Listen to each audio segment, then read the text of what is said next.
pain, made it through the abyss. The creator's creation creates. How creative is this?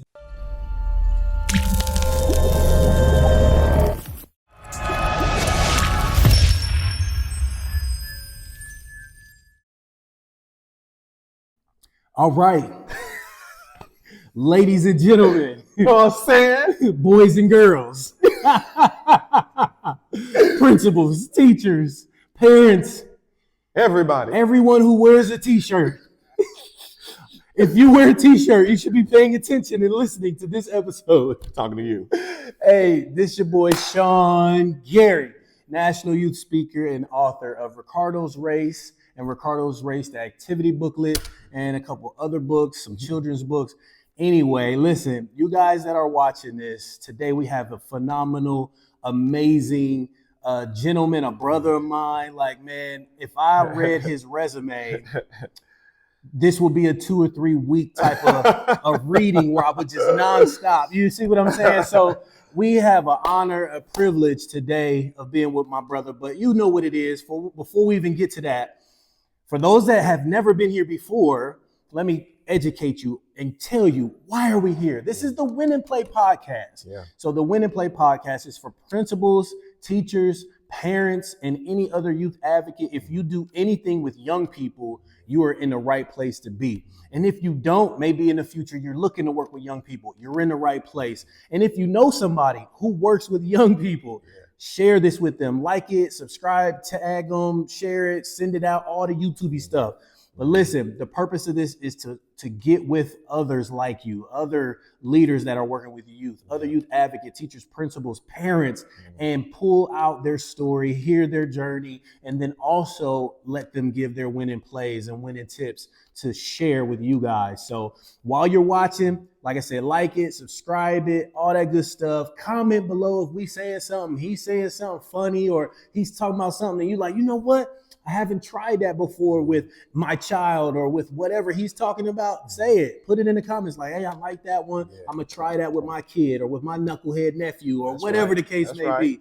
So that's what we're here for. We're here to help each other pour into our babies, our students, our youth, so we can help correct their behavior and help love on them and put them in a good path and a good situation. So good stuff, man. After all of that, here we go. Before we start any episode on the Win and Play podcast, the whole purpose of a winning play in sports is to win the game. That's right. You're trying to get to the big chip. You're trying to get your championship game. You're trying to win that game. You're trying to get you a ring. So what we do on the episode is we eat a ring. I normally let people pick. Okay, I ain't tripping. But you see what the two options are, right? Sour cherry and sour cherry, bro. Which one you want? Sour cherry. Sour cherry. All right, so from Sean Gary. You know what I'm saying? Sour cherry from Sean Gary. Let's go. Yeah. Sour cherry from Sean Gary. Yeah. Man, I appreciate you, bro. You know what I'm saying? Get me out here on this, man. And thank you we got for some coming. fun, bro. Oh yeah. Some fun. Facts. Look at this. Facts. Man. Look at this. I feel like a king. I feel like a king out here on these streets, bro. You feel me? We won. There it is. We won. There it is. We won. Winners. We winners. We win. You already know we win. That's how we do. Boom, boom. That's how we do. So I'm going to let you go ahead and introduce yourself to all of those who, for whatever reason, may not know who you are. Oh, yeah. It's a lot of people who might not know. They might not know. So let me break it down to you real quick. Just Donny Harper, man. I'm just Donny Harper, bro. I'm so thankful for this opportunity, man. First of all, man, let me just give you your flowers, bro. You have been doing a phenomenal job, man. We see you in these schools, bro. Really having a heart for kids, and that could be a challenging thing for real. You know what I mean? So, man, shout out to everything you're doing, man. Appreciate that. Praying for you, bro. And man, much success to you, man. Much success in what you're doing. Appreciate man, I'm Donny Harper, man. I born and raised right here in Cincinnati, Ohio. Married, 4 kids. They all drive me crazy sometimes, but that's the life. You feel me? Shout out to the wife and kids, man. Shout out to everybody who support me, what I'm doing with the clothing line, Good Company Apparel. And man, I'm just having fun, man. I'm jumping back into the music thing, man, after almost eight years, bro. Wow. Dang. freaking years I had to put It don't music seem on like that hold. long. Nope, it don't. It don't seem like that long. But so I'm out here, man, and I'm just what I want to do, bro, is I want to exhaust myself. You know what I mean? Yes. I want to die empty, as they say. Yes. You know what I mean? I don't want to leave nothing on the table, man, with my gifts and my talents. And I'm going after it. You know what I mean? Because I have nothing to lose, man. I have nothing to lose by going after it. That's good. I think I heard somebody ask like where the greatest ideas and the greatest, plans and dreams and the greatest inventions and all that stuff was, and they said it was in the cemetery. Right in the graveyard. People that died with it. So I totally agree. I feel the same way. I'm like, every book in me, I got to get it out. Yep. Anything that I feel the Lord wants to do, like I want him to bring me all the way out. Man. Shake me out a little bit, then ring me again. Some more. You see what I'm saying? Ring me some more. Man, let me tell you a quote I heard from Les Brown. Okay. He said, bruh, imagine, normally when people are on their deathbed, they have family and friends around them, praying for them and, just comforting them. He said, but what if this time, if your loved one was on their deathbed and around them wasn't family and friends, it was all their goals and dreams that they didn't pursue. And the goals and dreams said, we was here for you. Wow. You never pursued any of us. Now we all about to die with you. Wow. No, sir. Right. No, sir. Right. Ain't none of my goals and dreams gonna be like, he wore us out, bruh. Yeah. He wore us out. He you know what I mean? Right. I want to just give everything, man. I want to, because you don't lose by trying, man. You lose by not trying. By not trying. If I was in that room, I want it to be an empty room. For sure. Nothing in there looking at me saying, hey, we was here for you. Hey, I'd be looking around like, yo, that's crazy. Yep, ain't no idea left. Ain't none left. Ain't none left, bro. But maybe I could, Lord, I'm good? Yeah, I'm good. Oh, I'm good. You did it all. All right. You did it all. Well, then let's go home. Well, let's go let's home. get on out of here. Let's roll. So, man, to leave people with that, man, just pursue your dreams and don't give up. You know what I'm saying, man? We don't got nothing to lose. We got one time here. I love it. We got one time here, bro. We might as well maximize our time and go after it. Facts. Yep. All right, so look, let's go back. We talking about music, man. Let's go all the way back. Yeah, for sure. Look, let me see. For me, if I go back to when we connected from music, that would even have to be like 2007. Yeah. But you was doing music well before that. Yeah. Like before I even got to Cincinnati. So no, for sure. What was that like when you first started writing, you first performed? Actually, I think I know where you first performed, but I just posted it, right? Yeah, I was gonna say I seen it again. I was like, oh yeah, I heard that story. For sure. But tell the people, like, take us all back who don't know what you've come from and when you started. Yeah, for sure. So I grew up in Avondale in Gulf Manor, right? My mom and my dad separated. My dad moved to California when I was probably 3. I can't even remember when. I was super young though. He came back. I was a teenager, right? Okay. Came back to live in Cincinnati, and so I lived with my mom and my grandparents for the most part. I went over to my grandparents' house in elementary school, and I stayed with my mom on the weekends because where my grandparents lived is the school that my parents wanted me to go to. My mom wanted me to go to. Yeah, for sure. For sure. So I went to North Avondale, and man, I never forget my mom. How it started for me is my mom she threw this event, this concert, right, and it was called Pantomining. Pantomining. Look it up, Pantomining, which is really lip singing. Okay, so she said, "Listen, I'm having this. I'm throwing this concert, but you have to pick artists that you want to perform, right? Yeah. So you had to learn the lyrics." And really like and rock it, right? So I'm like, okay, so I picked LL Cool J. I'm bad. You know what I'm saying? LL, you know what I mean? So I'm like, okay, I love LL. I love Ladies Love Cool J. And she made me a shirt, everything. LL Cool J on it. Nice. Man, it was bro, it was crazy, bro. So it was geek probably too. Man.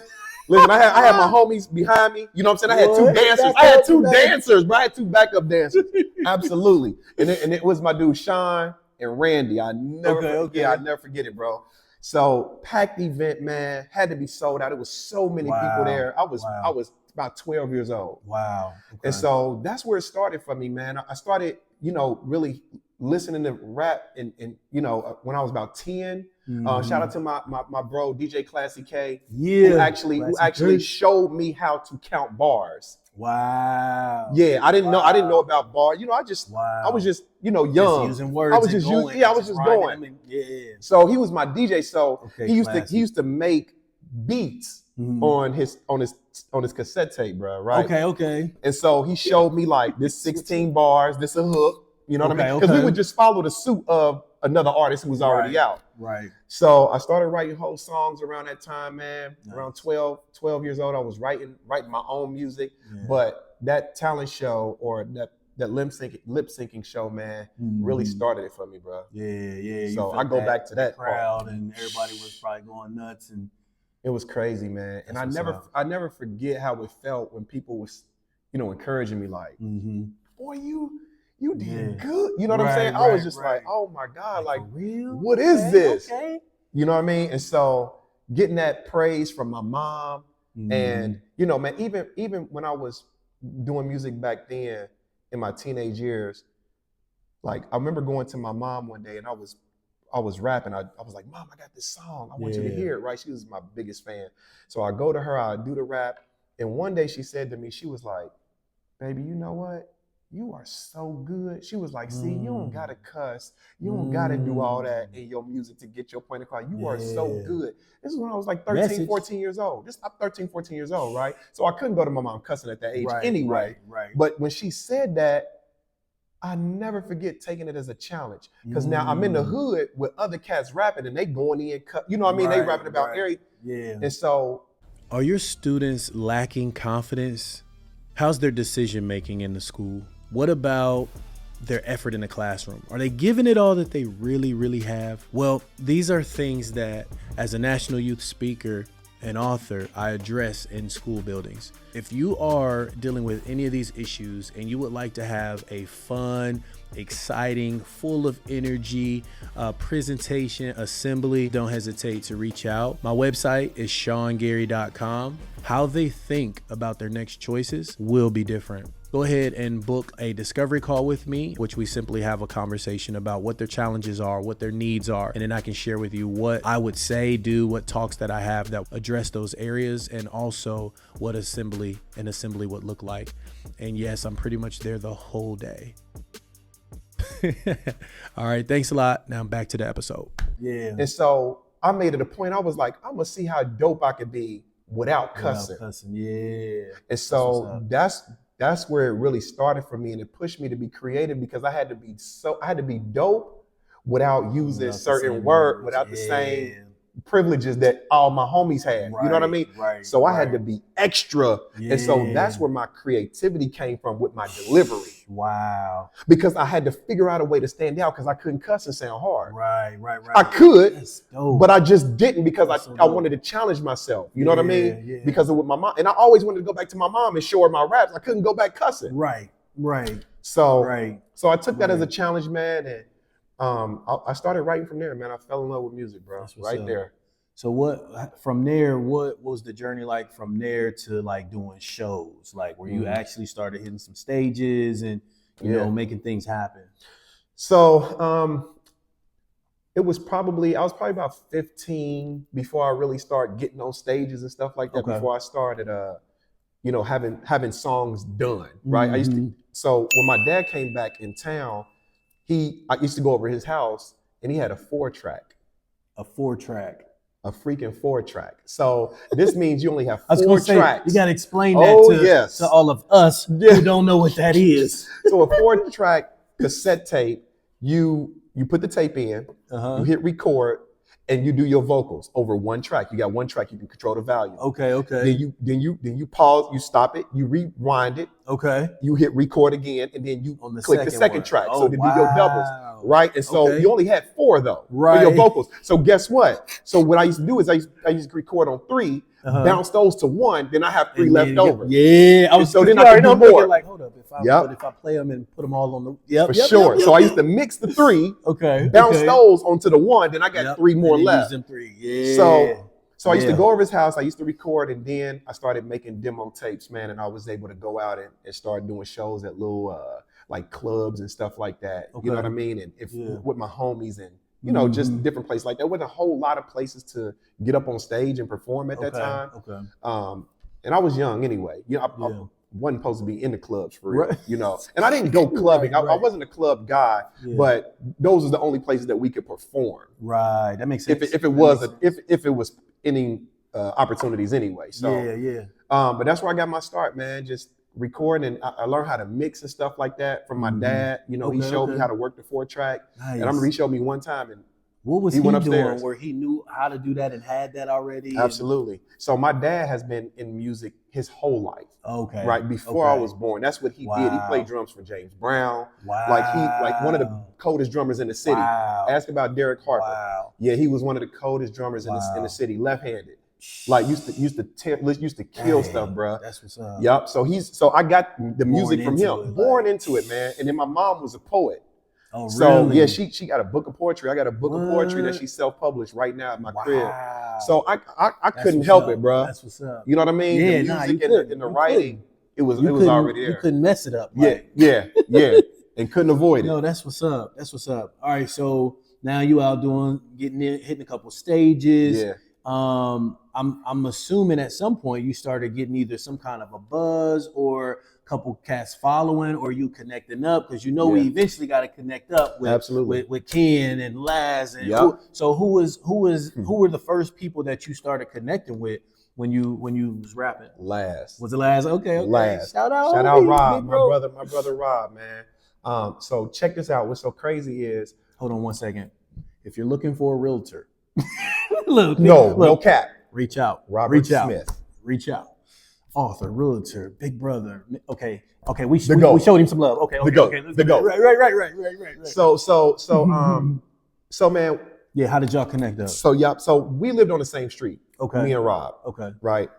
Since I was like 7 years old. I've been knowing him since I was like 7. Wow. Yeah. 8 years old. I moved on Ridge Acres. Okay. And so he was already living on that street, you know, and you know, we just connected, right? And so we grew up together. So when I was like 17, I had no idea my mom was diagnosed with cancer. And so fast forward, when my mom passed away, I was 19 years old. So I was doing music all through that time, right? Yeah. And when she passed, I started going to church. I'm like, man, you know what? It's got to be more to life than just waking up, figuring it out, go to sleep. Right. Wake up, figure it out, go to sleep until you die. Like that's a big joke, right? It's got to be more after that. For sure. Somebody had to create me with a purpose. So I started doing some seeking, and my mom started going to church. My aunt started taking my mom to church because I never had faith in God before then. No, we never believed in God. Not Jesus. We never served God. Right? My mom used to pray and say, you know, God is good. We used to pray over our food, but we never had the lifestyle. Yeah, and a relationship. Never.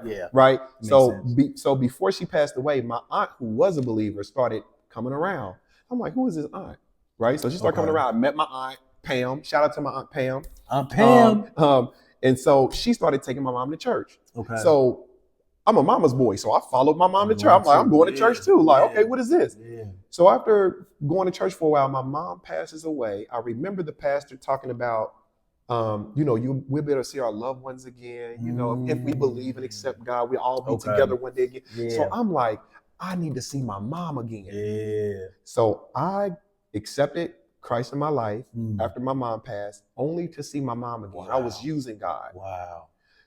But I didn't know. Yeah, of course. That it was a setup for me. You know what I mean? And so when I gave my life to God, Rob was on the same path. And so then he started first doing gospel hip hop. We never heard of it before. Yo, so hey, check this out. July 25th, Good Company Day. What we doing on July 25th, Good Company Day?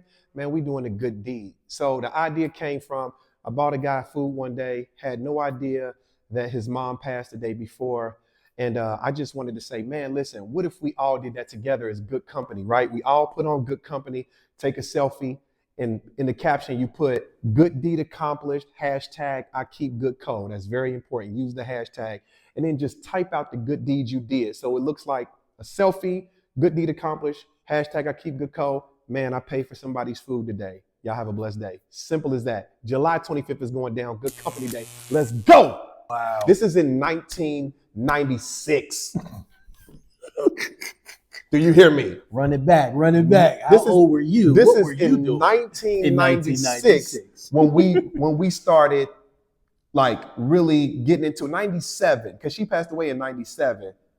So it was like 98. I'm sorry. Okay. It was like 98. 1998 that we started doing Christian hip hop. Yeah. But Rob started first. He's Okay. the pioneer in Cincinnati. Don't get it twisted. Rob Smith, Lazarus, started Christian hip hop for me Write it down. in Cincinnati, Ohio. Stamp it. Period. Right. So I'm coming from the streets rapping. I didn't know how to rap about God. I didn't know about him enough to even write lyrics about him. Right. So I said, okay, you rap about God, I'm gonna produce for you.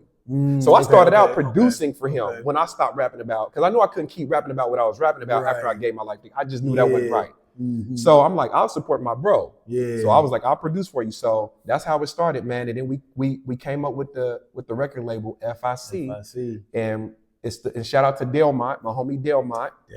Right. D-Maub got my slides, man. I was over there recording back in 07. Get my boy I his left slides, my bro. Nike slides Bro, you owe right down, outside bro. the studio, man. I You got owe too down. comfortable, I guess. You owe down, bro. You owe my guy his slides, bro. Now, I've seen them since then. It's all love, but I'll never forget them slides. Yeah, them slides. But so I'll never forget. I was over my grandmother's house, and we was all on a three-way. Me, Rob, and D-Maub, and we was trying to think of.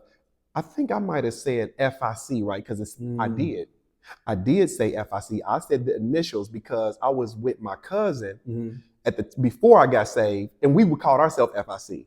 But it stood for Family Injected Connected. We was like a little group, right? Okay. So when I got saved, I'm like, okay, that dismantled.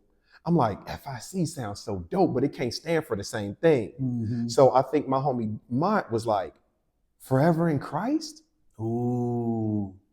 It was a And wrap. it was over. We started Forever in Christ music, man. Wow. Yeah. Wow. And so that's when I started really getting into Christian hip hop, like in 98, bro. Man, that's what's up. Yeah. Man, listen, this is gonna have to be a part 1 and a part 2. We can do it. We can do that. It's gonna have to be a part 1 and part 2, because time wise, it's been good. Yeah.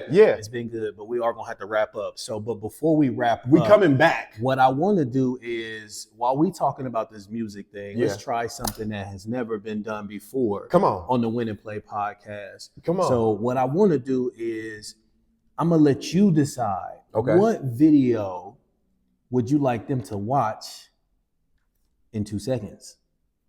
There he goes again.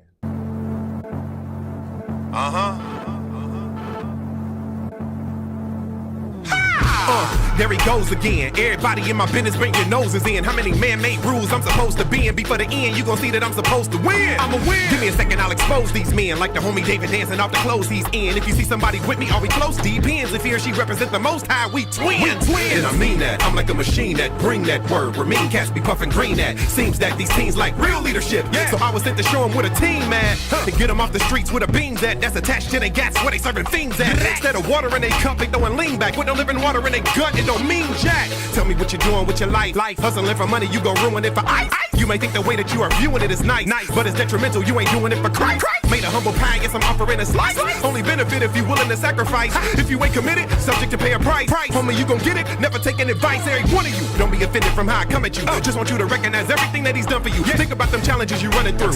Stop being a follower. He only made one of you. If you alive and you got your health and your strength, that's enough to give him praise. And he will be there for you just to make sure you can make it through your next say.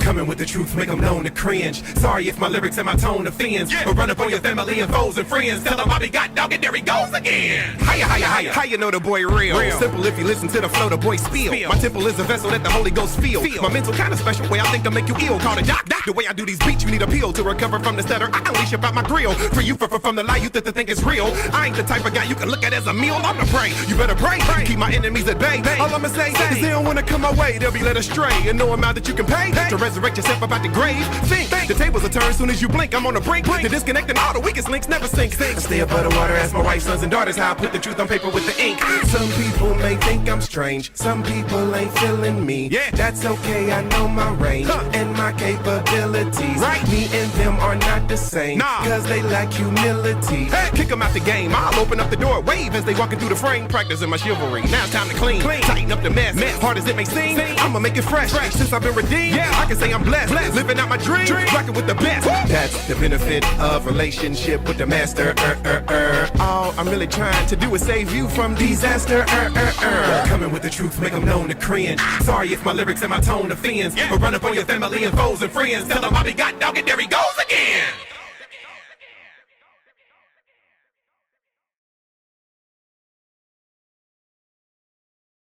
I know y'all loved it. I know y'all was feeling it. I know this mug was crazy. It's crazy, right? So look. I hope you guys have been enjoying every second of this part 1. Yeah. But we are coming back with a part 2.